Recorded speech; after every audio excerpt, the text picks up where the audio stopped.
जैन विश्व भारती संस्थान लाडनू द्वारा संचालित दूरस्थ शिक्षा निदेशालय में मैं डॉक्टर विष्णु कुमार आपका हार्दिक अभिनंदन और स्वागत करता हूं।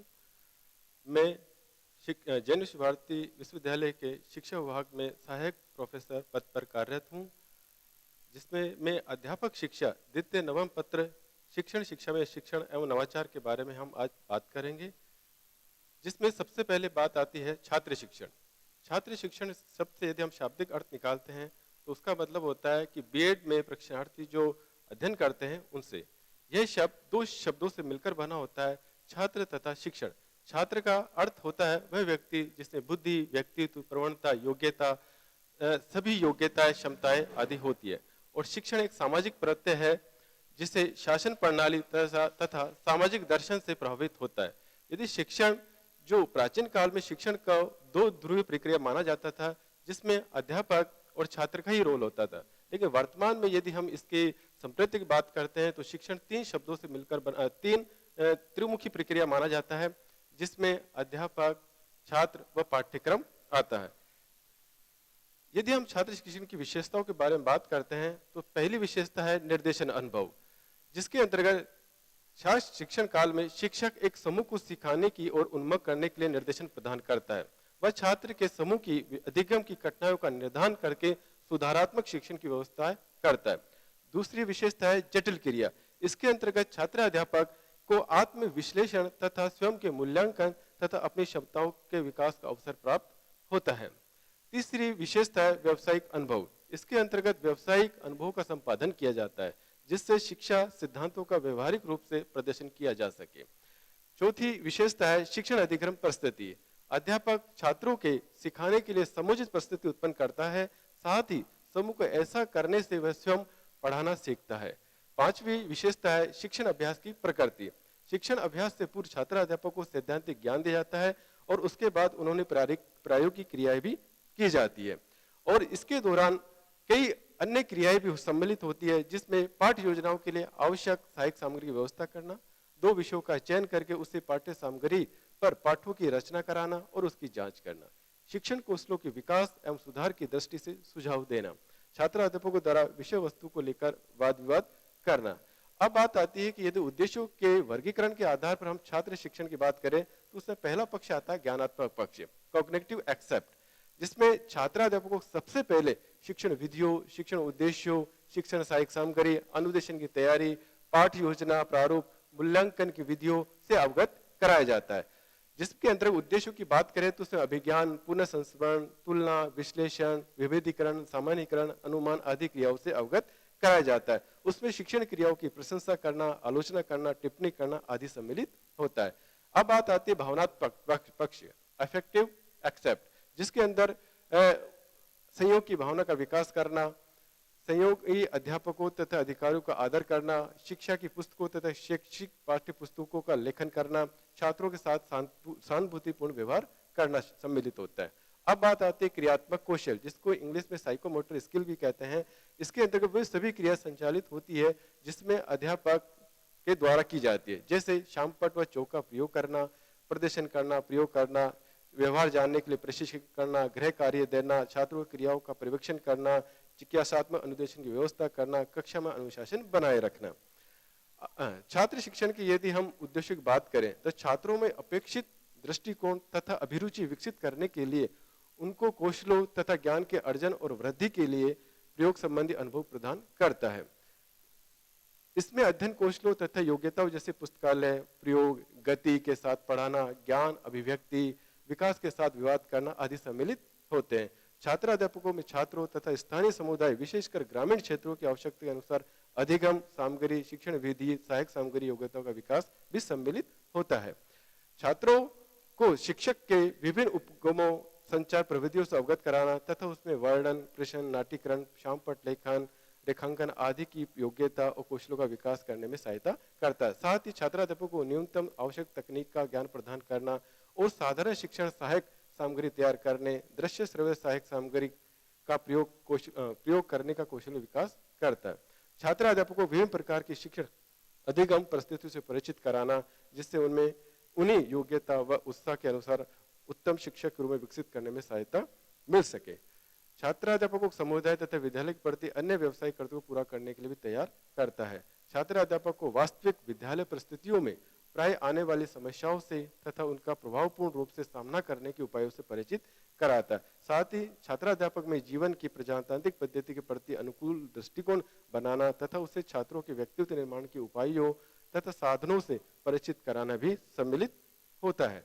अब छात्र शिक्षण के यदि हम क्षेत्रों की बात करते हैं तो उसमें कार्यशाला, प्रयोगशाला, दृश्य श्रव्य सामग्री, कक्षा शिक्षण में वाद विवाद, उत्तम पाठों का निरीक्षण, छात्रों के व्यवहार का निरीक्षण आदि सम्मिलित होता है, जिसमें प्रगति एवं स्वयं के मूल्यांकन हेतु प्रपत्र भी शामिल होते हैं। एक पाठ या इकाई में उपलब्धि के मापन हेतु परीक्षण तथा अन्य मूल्यांकन प्रक्रियाओं का विकास तथा निर्माण करना भी सम्मिलित होता है। यदि छात्र शिक्षण के संगठन की बात करें, organisation of the student teaching, तो इसमें छात्र शिक्षण का संगठन विभिन्न विश्वविद्यालयों विभिन्न प्रकार से होता है, जिसमें छात्राध्यापकों को दो समूह में बांट दिया जाता है। एक समूह में सैद्धांतिक कक्षाओं में विभाजित किया जाता है, जबकि दूसरे समूह को सत्र के बहुत प्रारंभ से 1.5 से 2 महीने के लिए शिक्षण अभ्यास कराया जाता है। वर्तमान समय में छात्र शिक्षण के संगठन के अनेक रूप प्रचलित है। कुछ संस्थाएं इसे दो समूह बांटती है, जिनकी अवधि भी भिन्न भिन्न होती है। एक समूह को सैद्धांतिक कक्षाओं में रखा जाता है, जबकि दूसरे समूह को शिक्षण अभ्यास कराया जाता है। कुछ संस्थाएं छात्र शिक्षण की एक ही समूह में व्यवस्था करती है। कुछ संस्थाएं 3 या 4 महीने तक लगातार आधे दिन छात्र शिक्षण की व्यवस्था ही करता है। ये संस्थाएं प्राय 10 प्रातः काल से 1 सायंकाल तक शिक्षण अभ्यास, 2 सायंकाल से 5 सायंकाल तक सैद्धांतिक प्रश्नों की कक्षाएं संचालित करती है। शिक्षा के क्षेत्रीय महाविद्यालय तथा सहयोगी विद्यालय तथा सहयोगी विद्यालयों द्वारा शिक्षण में इंटर्नशिप का आयोजन भी किया जाता है। अधिकांश महाविद्यालय तथा सहयोगी विद्यालयों द्वारा शिक्षण में इंटर्नशिप किया जाता है। अधिकांश महाविद्यालयों में शिक्षण अभ्यास से पूर्व प्रत्येक विषय में 1 या 2 पाठों का प्रदर्शन किया जाता है। इन पाठों पर वाद विवाद की व्यवस्था भी की जाती है तथा पाठ का नियोजन भी कराया जाता है। छात्र शिक्षण अभ्यास व्यवस्था हेतु अनेक सुझाव भी है। Suggestions for student teaching organisation, जिसके अंदर छात्र शिक्षण अध्यापक शिक्षा के कार्यक्रम का महत्वपूर्ण भाग होता है। इस प्रकार के कार्यक्रम का संगठन करते समय उचित सावधानी रखनी चाहिए। प्रशिक्षणार्थियों को शिक्षण में नवीन एवं युक्तियों का प्रयोग करने हेतु प्रोत्साहित किया जाना चाहिए, जिसे हम 3 भागों में विभक्त किया जा सकता है। पहला, शिक्षण अभ्यास से पूर्व क्या तैयारी होनी चाहिए। दूसरा, वास्तविक शिक्षण अभ्यास कैसा होना चाहिए। और तीसरा, शिक्षण अभ्यास के पश्चात का अनुवर्ती अध्ययन क्या है। पहला पॉइंट आता है शिक्षण अभ्यास से पूर्व तैयारी, जिसके अंतर्गत प्रशिक्षण संस्थाओं को अपने छात्र अध्यापकों को शिक्षा के विधि विज्ञान का ज्ञान देना चाहिए। इस तैयारी व्यवस्था का प्रारूप निम्न प्रकार से है, जिसमें शिक्षा दर्शन का अनुदेशन, जिसके अंदर शिक्षा का अर्थ समझाया जाता है, लक्ष्य बताए जाते हैं, उद्देश्य बताए जाते हैं। साथ ही शिक्षा का मनोविज्ञान में बाल विकास तथा अधिगम के सिद्धांतों का भी संचालन किया जाता है। विद्यालय संगठन किस प्रकार से कक्षा प्रबंध की युक्तियां, प्रदर्शन पाठ, उनका निरीक्षण, प्रयोगात्मक कार्य करने के लिए आवश्यक सूचना कौशल प्रदान करना, और लघु कक्षाएं किस प्रकार से होती है और विभिन्न प्रकार के कौशलों से कैसे उनके अवगत करवाया जाता है। वास्तविक शिक्षण अभ्यास के अंदर अनुकरणीय परिस्थितियों में हम 4 से 5 पाठों को पढ़ाया जाता है, और अनुकरणीय परिस्थितियों में 15 से 20 सूक्ष्म पाठ, जिसे हम माइक्रो टीचिंग भी कहते हैं, पढ़ाया जाता है। इस प्रकार सिद्धांत और अभ्यास साथ साथ चलते हैं। वास्तविक शिक्षण परिस्थितियों में हम 25 से 30 पाठों को एक समूह में पढ़ाया जाना चाहिए, क्योंकि अब यह स्वीकार किया जा चुका है कि समूह शिक्षण अभ्यास प्रतिदिन एक पाठ के अभ्यास का अधिक अच्छा विकल्प है। इस अवधि के दौरान प्रशिक्षणार्थियों को विद्यालय में जूनियर अध्यापक के रूप में कार्य करना पड़ता है। वह विद्यालय के सभी क्रियाकलापों, पाठ्य सहगामी क्रियाओं के संगठन, सही प्रकार के रिकॉर्ड्स, रजिस्टर समझने, बालकों की प्रगति का मूल्यांकन, आलेख तथा छात्रों व अभिभावकों को प्रगति की जानकारी देने आदि समय में वो भाग लेता है। शिक्षण अभ्यास का अनुवर्ती अध्ययन, इस अवस्था में सैद्धांतिक विषयों से संबंधित प्रयोगात्मक कार्य जैसे परीक्षणों का निर्माण, प्रशासन, छात्रों का व्यक्ति इतिहास, अनुसंधान आदि की व्यवस्था की जाती है। शिक्षण अभ्यास हेतु विद्यालय का चयन, इसके लिए ऐसे विद्यालयों का चयन करना चाहिए जिनके प्रधानाचार्य छात्र अध्यापकों को पूरा सहयोग तथा सुविधाएं देने के लिए तैयार हो। चयन किया गया विद्यालय छात्र अध्यापकों के निवास स्थान से अधिक दूर भी नहीं होना चाहिए। प्रयोगात्मक विद्यालय के चयन के मापदंड क्या होना चाहिए, जिसमें पहला मापदंड है भौतिक सुविधाओं का प्रबंध करना। विद्यालय प्रबंध समिति तथा स्टाफ को छात्र शिक्षण कार्यक्रम हेतु सहायता देना। सभी शिक्षकों का अनुभवी तथा छात्र अध्यापकों को सहयोग देने के लिए तैयार होना। छात्र शिक्षण का पर्यवेक्षण वाली बात करते हैं हम, सुपरविजन ऑफ स्टूडेंट टीचिंग, जिसका अर्थ है छात्र अध्यापकों के विकास को प्रोत्साहन तथा निर्देशन देना, छात्र अध्यापक क्रियाओं का निर्देशन तथा मूल्यांकन करना, छात्र शिक्षण का पर्यवेक्षण, छात्र अध्यापकों को शिक्षण की विविध प्रविधियों तथा शिक्षण कौशलों से परिचित कराकर उनके अनुदेशन में सुधार लाया जाता है। पर्यवेक्षण के कार्य, पर्यवेक्षण सर्वप्रथम यह कार्य चाहता है कि छात्र अध्यापक यथासंभव शीघ्र अतःशीघ्र शिक्षण कार्य में व्यस्त हो जाए, जिससे कि वे समस्याओं का सर्वोत्तम समाधान करने में समर्थ हो तथा पर्यवेक्षण एक दिन में 3 से 4 घंटे में अधिकाधिक छात्र अध्यापकों का पर्यवेक्षण कर सके। प्रत्येक पाठ का केवल 5 से 10 मिनट के लिए पर्यवेक्षण छात्र अध्यापक को उचित रूप में योग्यता प्रदान नहीं करता है। पर्यवेक्षक को केवल उन्हीं विषयों का पर्यवेक्षण करना चाहिए जिनका वह विशेषज्ञ हो, ताकि वह छात्र अध्यापक की कमियों को ढूंढ सके और छात्र शिक्षण में सुधार के लिए अधिगम पाठ्य वस्तु के प्रस्तुतिकरण, शिक्षण कौशलों और कक्षा अनुशासन से संबंधित होनी चाहिए। पर्यवेक्षण की वर्तमान प्रक्रिया, वर्तमान में सभी अध्यापक शिक्षा संस्थाओं में छात्र शिक्षण के पर्यवेक्षण कार्यक्रम की निम्नलिखित 2 अवस्थाओं में व्यवस्था की जाती है। पहला, वास्तविक कक्षा शिक्षण अभ्यास से पूर्व। दूसरा है कक्षा शिक्षण के मध्य पर्यवेक्षण, जिसके अंतर्गत पर्यवेक्षण अधिकारीगण होते हैं। पर्यवेक्षक का मुख्य उत्तरदायित्व शिक्षण प्रशिक्षकों पर होता है। यद्यपि छात्र शिक्षण के पर्यवेक्षण में संपूर्ण संकाय ही संलग्न रहता है। संबंधित महाविद्यालय के विषय विभाग के विषय अध्यापक भी होते हैं। महाविद्यालय के शिक्षा विभाग से शिक्षण विधि विज्ञान के विशेषज्ञ भी सम्मिलित होते हैं और प्रयोगात्मक विद्यालय के प्रधानाचार्य और सहयोगी अध्यापक भी होते हैं। पर्यवेक्षण की व्यवस्था, क्षेत्रीय शिक्षा महाविद्यालय के अतिरिक्त महाविद्यालयों तथा शिक्षा विभागों में छात्र शिक्षण पर्यवेक्षण की व्यवस्था निश्चित रूप से परिभाषित न होने से यह स्थानानुसार भिन्न भिन्न रहती है। छात्र शिक्षण के पर्यवेक्षण की कुछ व्यवस्थाएं इस प्रकार है। कुछ संस्थाएं एक स्थायी पर्यवेक्षण के स्थान पर एक समूह के पर्यवेक्षण की व्यवस्था करता है। प्रत्येक शिक्षण अभ्यास विद्यालय पर्यवेक्षण नियुक्त करता है जो नियमित होते हैं। कुछ संस्थाएं इस बात पर भी बल देती है जो कि शिक्षण अभ्यास के पर्यवेक्षकों को 2 सप्ताह या 2-3 सप्ताह के आधार पर एक विद्यालय से दूसरे विद्यालय में क्रमानुसार स्थानांतरित किया जाता है। वर्तमान पर्यवेक्षण प्रक्रिया की आलोचना, जिसके अंतर्गत पर्यवेक्षक पाठ्य संगामी क्रियाओं का पर्यवेक्षण करने में रुचि नहीं लेता है। पर्यवेक्षक पूर्ण रूप से पर्यवेक्षण करने में असमर्थ रहते हैं, जिसके अंतर्गत कुछ पर्यवेक्षकों में विशेषज्ञों द्वारा बहुत कम प्रतिशत पाठों का पर्यवेक्षण किया जाता है। शिक्षण अभ्यास अत्यंत शीघ्रता से किया जाता है। शिक्षणेतर कार्य नहीं के बराबर किया जाता है और पर्यवेक्षक अधिकतर वर्णनात्मक आलोचनात्मक टिप्पणियां देते हैं जिनका प्राय निम्न से संबंध होता है, जिसमें पर्यवेक्षक बहुत कम पाठ का आलोचनात्मक पर्यवेक्षण करते हैं। पर्यवेक्षण कार्य यांत्रिक रूप से किया जाता है। वर्तमान पर्यवेक्षण प्रक्रिया में संस्थागत भिन्नताएं पाई जाती है, जिसमें कक्षा प्रबंध, प्रश्न पूछना, अध्यापक छात्र अध्यापक का सामान्य व्यक्तित्व, शामपट कार्य समग्र रूप से प्रभाव डालता है। यदि हम पर्यवेक्षण के उद्देश्यों की बात करते हैं तो पहला उद्देश्य आता है छात्र अध्यापकों को शिक्षण कौशलों का विकास करने एवं उनका उपयुक्त प्रयोग करने में समर्थ बनाना। दूसरा है छात्र अध्यापकों को स्वयं निजी शैली, गुण एवं दोषों को खोजने तथा उनको विद्यालय कार्यों में समझने में समर्थ बनाना। छात्र अध्यापकों को विशेषकर बाल मनोविज्ञान, अधिगम, शिक्षण के सिद्धांतों, कक्षा प्रबंध, अनुशासन के अवयवों आदि की सार्थकता खोजने के योग्य बनाना। प्रशिक्षणार्थियों को उनको अन्य व्यावसायिक दायित्वों को पूर्ण करने के योग्य बनाना। पर्यवेक्षण संबंधित सुझाव, पर्यवेक्षण की प्रकृति निदात्मक होनी चाहिए। 2 या 3 पर्यवेक्षकों के समूह द्वारा यह छात्र अध्यापक ध्यान पूर्वक पर्यवेक्षण किया जाना चाहिए जो उसके सभी गुणों एवं दोषों पर प्रकाश डाल सके। पर्यवेक्षण नियमित रूप से होना चाहिए, स्पष्ट होना चाहिए और नवीन विधियों का इसमें प्रयोग किया जाना चाहिए। साथ ही पर्यवेक्षण ऐसा हो जो छात्र शिक्षण के उद्देश्य की प्राप्ति कर सके। छात्र अध्यापकों उनके प्रत्येक शिक्षण विषय में 20 से 30 पाठ दिए जाने चाहिए, जिसमें 40 से 50% पाठों को पढ़ाने से पूर्व जांचना चाहिए तथा 50 से 75% पाठों का पर्यवेक्षण किया जाना चाहिए और 25 से 30% पाठों का पर्यवेक्षण विषय के विशेषज्ञ द्वारा किए जाने चाहिए। पर्यवेक्षण वैज्ञानिक एवं सृजनात्मक होना चाहिए। पर्यवेक्षण की नवीन प्रविधियों का प्रयोग किया जाना चाहिए। सभी छात्राध्यापकों पर्यवेक्षकों की एक सामान्य मानसिक मीटिंग आयोजन की जानी चाहिए, जिसमें विभिन्न विषयों पर हमें विचार विमर्श करना चाहिए। शिक्षकों को तैयार करने वाली संस्थाओं की समस्या है, problems of institution preparing teachers, जिसमें पहला है अध्यापक विद्यालयों की समस्या, दूसरा अधिकारी प्रशिक्षकों की समस्या है, वाद विवाद पाठों की समस्या, वित्तीय अनुदान की समस्या है, निष्क्रिय एवं प्रभावहीन वातावरण की समस्या और लास्ट है छात्र अध्यापकों के चयन की समस्या। पहला है अध्यापक विद्यालयों की समस्या। अनेक अध्यापक प्रशिक्षण संस्थाओं के पास अपने अभ्यास विद्यालय नहीं होते, जिसके कारण छात्र अध्यापकों और स्टूडेंट्स को काफी परेशानियों का सामना करना पड़ता है। दूसरा बिंदु है आधिकारिक प्रशिक्षकों की समस्या। आज शिक्षण प्रशिक्षण महाविद्यालयों में अनेक टीचर्स प्रशिक्षक नहीं होते हैं, जिसके कारण वो छात्र अध्यापकों को ठीक प्रकार से प्रशिक्षित करने में असमर्थता जाहिर करते हैं। तीसरी है वाद विवाद पाठों की समस्या।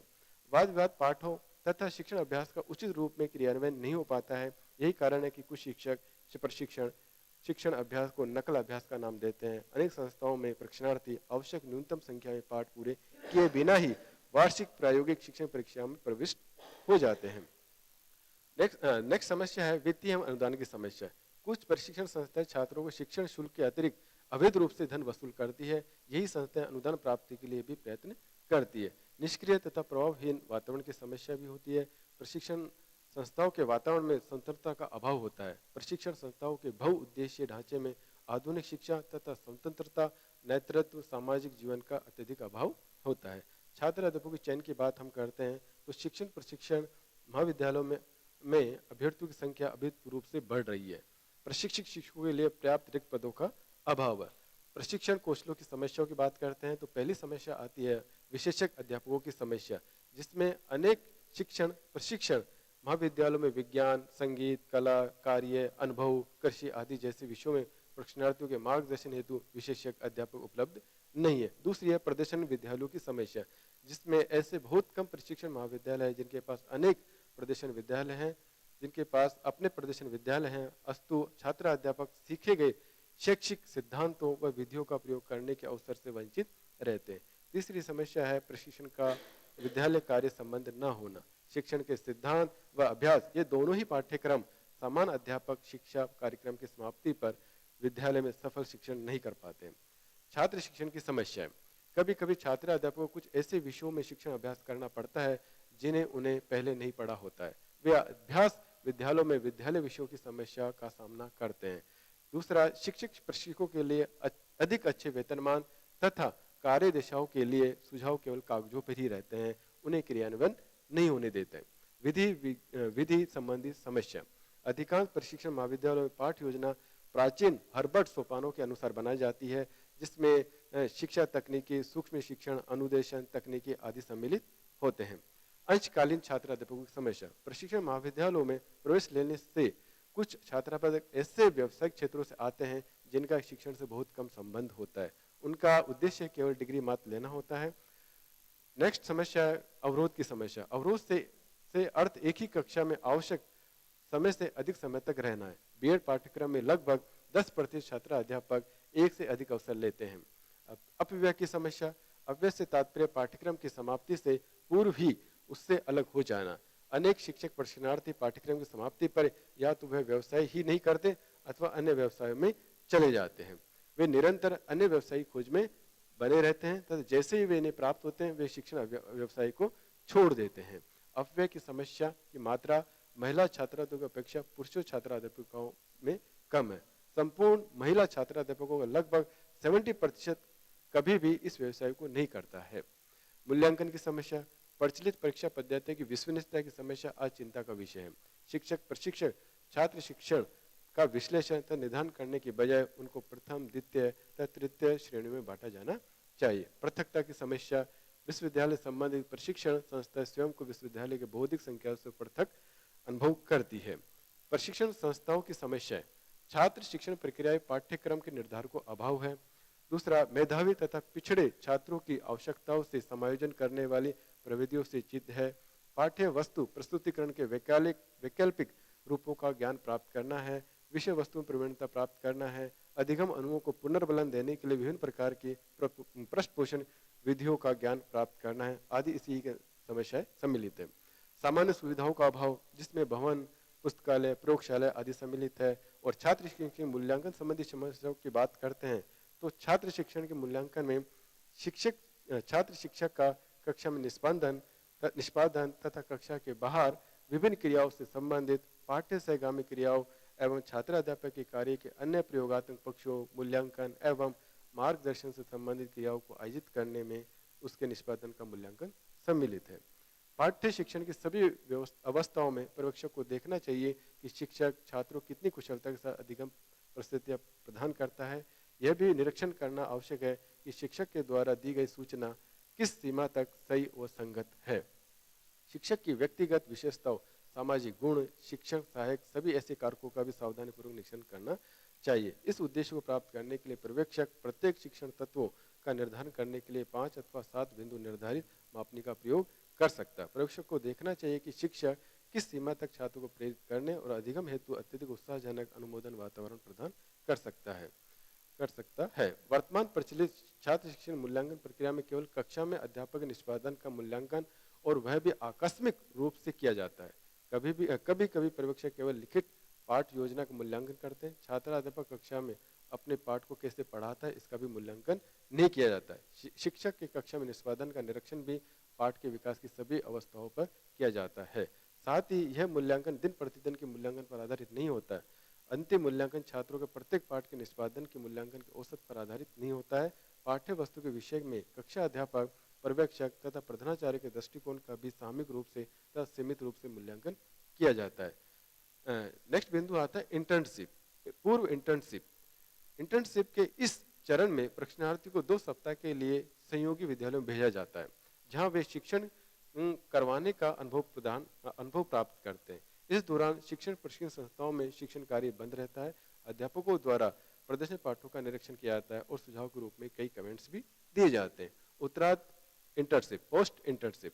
इंटर्नशिप के इस चरण में परिसरेतर सहयोगी विद्यालयों में शिक्षण अभ्यास कार्यक्रम का आयोजन किया जाता है, जिसकी अवधि लगभग 1 महीने तक चलती है। इस दौरान इस बात का विशेष ध्यान रखा जाता है कि विद्यालय के आसपास प्रशिक्षणार्थियों को ठहरने की सुविधा भी हो। एक विद्यालय में 13 से 14 प्रशिक्षणार्थियों को भेजा जाता है। इन विद्यालयों में पूरा अभ्यास कार्यक्रम सहयोगी अध्यापकों के निरीक्षण एवं सहयोग पर निर्भर करता है। विद्यालय के सभी सहयोगी अध्यापकों व प्राध्यापकों को संस्था के शिक्षक गणों द्वारा आवश्यक दिशा निर्देश भी दिए जाते हैं। प्रशिक्षणार्थियों का अनौपचारिक रूप से संस्थान के अध्यापकों से संपर्क बना रहता है, जिससे उनकी समस्याओं का समाधान भी होता रहता है। प्रशिक्षणार्थी विद्यालय में 70 से बेहतर पाठों का विभिन्न शिक्षण विधियों के माध्यम से शिक्षण करवाते रहते हैं और संयुक्त विद्यालयों के अध्यापक इन्हें समय समय पर आवश्यक सुझाव भी देने का प्रयत्न करते हैं। इसके साथ इन्हें 10 पाठों का निरीक्षण भी करना होता है। एक प्रोजेक्ट भी तैयार करना होता है, जो या तो पाठ्य सहगामी क्रियाओं संबंधित होता है या इनके स्कूल रिकॉर्ड से रिलेटेड होता है। नेक्स्ट टॉपिक है खंड शिक्षण, जिसे हिंदी में हम इंग्लिश में ब्लॉक टीचिंग भी कहते हैं। ब्लॉक शिक्षण अभ्यास में छात्र अध्यापक, छात्र अध्यापिकाएं एक ब्लॉक में शिक्षण अभ्यास का कार्य करती है। इस दौरान शिक्षण संस्थान में सैद्धांतिक कार्य बंद रहता है। छात्र अध्यापक, छात्र अध्यापिकाएं पूर्णकालीन अध्यापक के रूप में विद्यालय में शिक्षण एवं प्रशासनिक संबंधी सभी कार्य करते हैं, जिसमें कक्षा प्रबंधन, निरीक्षण, लेखन, छात्रों की प्रगति, विवरण लेखन आदि के बारे में व्यवहारिक ज्ञान की प्राप्ति होती है। साथ ही दिन में कई कक्षाओं को भी पढ़ाना होता है। इन प्रशिक्षणार्थियों को 10 से 15 दिन तक विद्यालय में कर्तव्यनिष्ठा का परिचय देना होता है। यदि समूह शिक्षण को बिना अभ्यास शिक्षण से करवाया जाता है तो प्रत्येक कक्षा शिक्षण का निरीक्षण करना आवश्यक होता है, और यदि शिक्षण अभ्यास के बाद इस प्रकार की व्यवस्था की जाती है तो निरीक्षण करने की आवश्यकता नहीं होती है।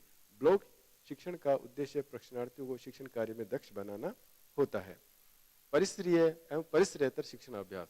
परिसरेतर शिक्षण अभ्यास वह शिक्षण अभ्यास कार्यक्रम होता है जिसमें भावी अध्यापक, अध्यापिका महाविद्यालय के परिसर के बाहर किसी सहयोगी विद्यालय में जाकर कार्य करते हैं, क्योंकि इन महाविद्यालयों के साथ प्रयोगात्मक विद्यालय जुड़े नहीं होते हैं।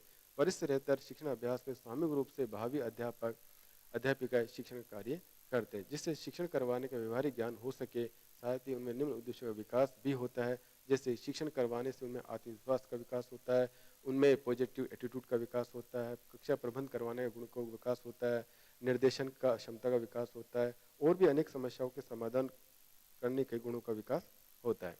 शिक्षण अभ्यास हेतु कुछ विद्यालय हैं, जैसे प्रयोगात्मक विद्यालय, शिक्षण अभ्यासी विद्यालय, प्रदर्शन विद्यालय, संयुक्त विद्यालय, सामुदायिक विद्यालय, विशिष्ट विद्यालय। जिससे प्रयोगात्मक विद्यालय, जिसमें जैक्सन नाम शिक्षाविद ने प्रयोगात्मक विद्यालयों को परिसर शिक्षण संस्थाओं के अंतर्गत रखा है, और इन विद्यालयों पर नियंत्रण व प्रबंधन का कार्य शिक्षण संस्था का होता है। जब कभी इन नई शिक्षण योजना का प्रायोगिक क्रियान्वयन करना होता है तो इस प्रकार के विद्यालयों का सहारा लिया जाता है। सहयोगी विद्यालय। सहयोगी विद्यालय में शिक्षण अभ्यास संबंध कार्यक्रमों का संचालन अध्यापक शिक्षा द्वारा संचालित किया जाता है, जिसमें शिक्षण अभ्यासीय विद्यालय के समान विद्यालय उपलब्ध नहीं करा सकते हैं। सहयोगी विद्यालयों से केवल छात्र शिक्षण, निरीक्षण एवं मार्गदर्शन देने में सहायक होते हैं। सामुदायिक विद्यालयों का संचालन समुदाय के सदस्यों के द्वारा संचालित होता है, जिसमें ट्रस्ट होते हैं, जैसे कि आदर्श विद्या मंदिर। विशिष्ट विद्यालयों में शारीरिक व मानसिक रूप से ग्रसित बालकों के लिए शिक्षा की व्यवस्था की जाती है, जिसमें मूक बधिर छात्र सम्मिलित होते हैं। शिक्षण अभ्यासी विद्यालय परिसरेतर शिक्षण अभ्यास के अंतर्गत आते हैं। इन विद्यालयों से अपेक्षा की जाती है कि वे शैक्षिक योग हेतु सभी प्रकार की सुविधा में उपलब्ध कराए, शैक्षिक कार्यक्रमों में सहगामी बने, साथ ही मूल्यांकन में भी अपना सहयोग प्रदान करें। प्रदर्शन विद्यालय परिसर शिक्षा संस्थाओं से संलग्न होते हैं, जिसमें भावी अध्यापक अध्यापिकाओं के शिक्षण अभ्यास से पूर्व प्रदर्शन पाठों का आयोजन कराया जाता है। सहयोगी विद्यालयों में शिक्षण अभ्यास संबंध कार्यक्रम का संचालन अध्यापक शिक्षा द्वारा किया जाता है, लेकिन उन विद्यालयों का प्रबंध एवं नियंत्रण शिक्षा विभाग द्वारा नहीं किया जाता है। शिक्षण अभ्यासी विद्यालयों के समान विद्यालय उपलब्ध नहीं करा सकते हैं। सहयोगी विद्यालयों से केवल छात्र शिक्षण, पर्यवेक्षण, निरीक्षण, मार्गदर्शन में सहायक होते हैं। इस प्रकार के विद्यालय छात्र अध्यापिकाओं में अनुशासन बनाने में, पाठ्यक्रम से परिचित कराने में, अधिगम परिस्थिति के निर्माण में, प्रस्तुतिकरण में भी सहायक होते हैं। सामुदायिक विद्यालयों का संचालन समुदाय के सदस्यों के द्वारा अपनी आवश्यकताओं की पूर्ति के लिए किया जाता है, जिसमें आदर्श विद्या मंदिर भी सम्मिलित है। अध्याय 2 शिक्षण प्रतिस्पर्धा के विकास में विश्लेषणात्मक व संश्लेषणात्मक प्रतिमान। शिक्षण के सिद्धांत, जिसमें एक सफल शिक्षक के लिए अध्यापकों को इस बात का ध्यान होना चाहिए कि वह शिक्षणार्थियों को कौन सी विधियों के माध्यम से विषय वस्तु को समझा सकता है, क्योंकि शिक्षण विधियां कुछ सिद्धांतों पर आधारित होती है। अतः अध्यापक द्वारा शिक्षण कराते समय निम्नलिखित सिद्धांतों को ध्यान में रखना चाहिए। पहला, उद्देश्य निर्धारण का सिद्धांत, principle of formation of objective, रुचि से संबंधित होने का सिद्धांत, रुचि का सिद्धांत, क्रियाशीलता का सिद्धांत, अभिप्रेरणा का सिद्धांत और चयन का सिद्धांत। नेक्स्ट, व्यवस्थित भिन्नता का सिद्धांत, आयोजन का सिद्धांत, प्रजातांत्रिक प्रणाली का सिद्धांत, अभ्यास का सिद्धांत, मनोरंजन का सिद्धांत और सहसंबंध का सिद्धांत। जिसमें पहला है उद्देश्य निर्धारण का सिद्धांत। शिक्षण एक उद्देश्यपूर्ण प्रक्रिया है। एक अध्यापक कक्षा में जाने से पूर्व शिक्षण करवाई जाने वाली विषय वस्तु के लक्ष्य व उद्देश्य निर्धारित कर लेने चाहिए। यदि अध्यापक कक्षा में बिना उद्देश्य के जाता है तो वह उस व्यक्ति के समान ही है जिसे अपने गंतव्य का ही पता नहीं, तथा सीखने वाले विद्यार्थी की दशा उस पतवार विहीन नौका के समान हो जाती है जो समुद्र के आने वाली लहरों के थपेड़े खाती हुई बह रही हो। दूसरा सिद्धांत है रुचि का सिद्धांत। इस सिद्धांत के अनुसार यदि शिक्षक रुचि पूर्वक शिक्षण कार्य करवाता है तो निश्चित रूप से वह पाठ्य वस्तु, सहायक सामग्री, शिक्षण विधियों आदियों का चयन सफलतापूर्वक कर लेता है। क्रियाशीलता का सिद्धांत। इस सिद्धांत के अनुसार सीखने के लिए शिक्षार्थी का क्रियाशील होना आवश्यक है। यदि शिक्षार्थी क्रियाशील नहीं होता है तो शिक्षक की मेहनत बेकार हो जाती है। फ्रोबेल, थॉर्नडाइक मनोवैज्ञानिकों ने बालकों के करके सीखने, लर्निंग बाय डूइंग पर विशेष रूप से बल दिया है। कम्युनिस्ट ने भी इस बात को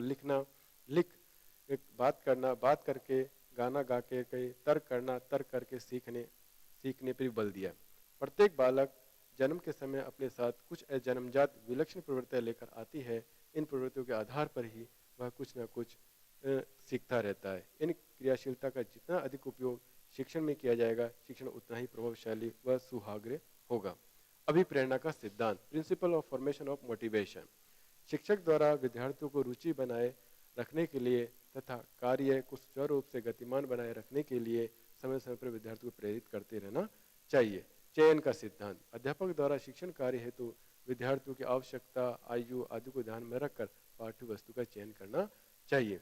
व्यवस्थित भिन्नता का सिद्धांत, प्रिंसिपल ऑफ इंडिविजुअल डिफरेंस। अध्यापक द्वारा शिक्षण का कार्य संपूर्ण कक्षा में एक साथ किया जाता है। विद्यार्थी अपनी योग्यता, रुचि, क्षमता तथा परीक्षण के अनुसार ही ज्ञान अर्जित कर पाता है। इसलिए अध्यापक द्वारा शिक्षण कार्य व्यक्तिगत विभिन्नता को ध्यान में रखकर किया जाना चाहिए। आयोजन का सिद्धांत, किसी भी कार्य को सुव्यवस्थित ढंग से संपन्न करने हेतु पूर्व योजना अत्यंत आवश्यक है। अतः अध्यापक द्वारा शिक्षण प्रारंभ करने से पूर्व एक पाठ्य योजना तैयार कर लेनी चाहिए, जिससे वह शिक्षण के समय आने वाली समस्याओं का निवारण कर अपने उद्देश्यों की प्राप्ति सरलता से कर सकता है। प्रजातांत्रिक प्रणाली का सिद्धांत, principle of formation of democracy.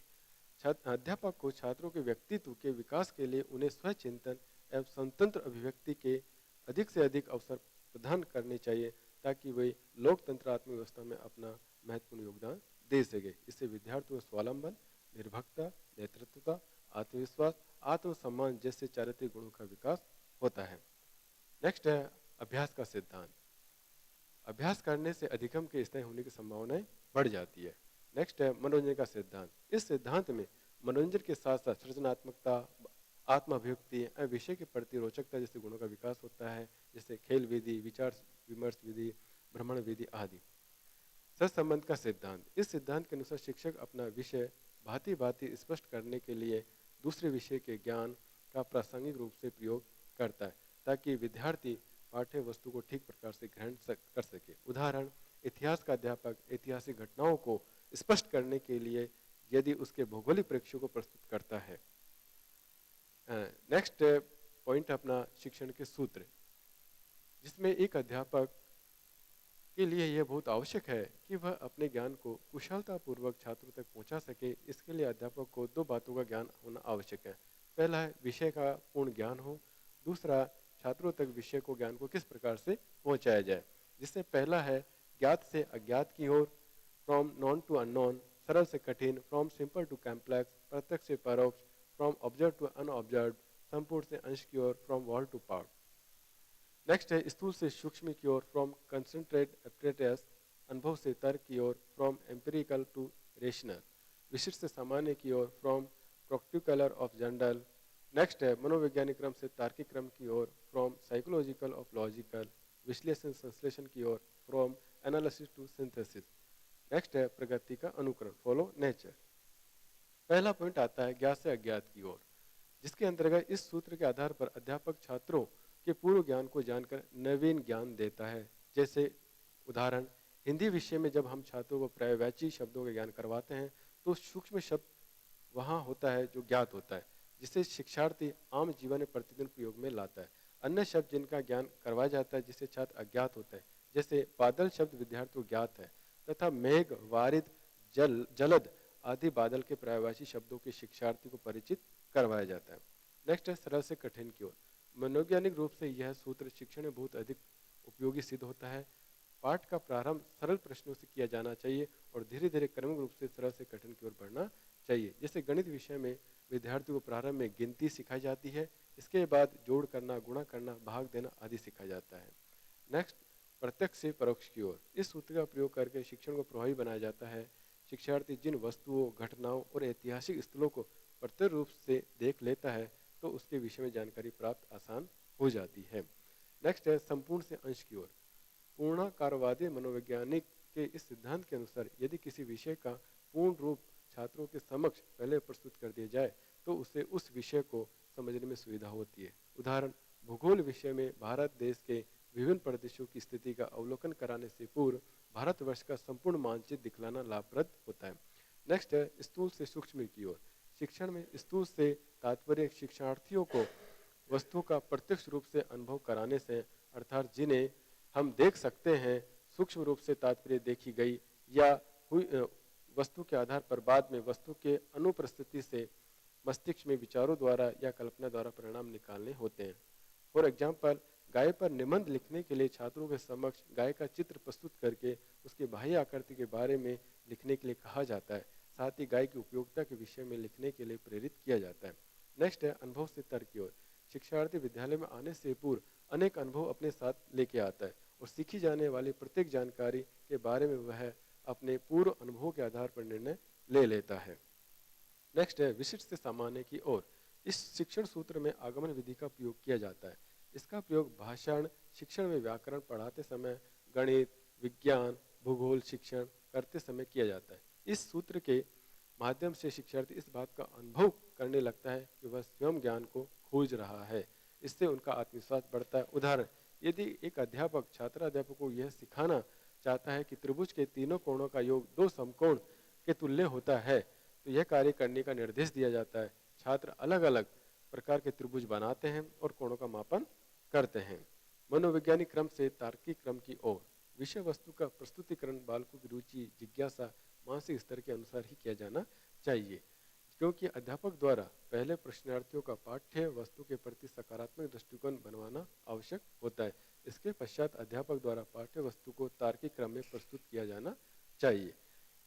विश्लेषण संश्लेषण की ओर किसी भी प्रकार की समस्या के समाधान के लिए स्वाभाविक रूप से इस सूत्र का प्रयोग किया जाता है।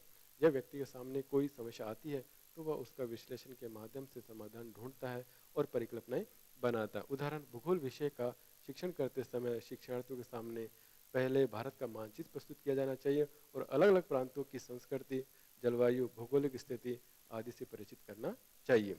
नेक्स्ट पॉइंट है प्रगति का अनुकरण। रूसो का मानना है कि शिक्षा प्राकृतिक ढंग से होनी चाहिए। यह शिक्षा छात्रों के मानसिक तथा शारीरिक शक्ति के अनुकूल होनी चाहिए तथा अधिक स्वाभाविक भी है। नेक्स्ट पॉइंट अनुदेशनात्मक विधि, जिसका हम आगे चर्चा नेक्स्ट क्लास में करेंगे। धन्यवाद।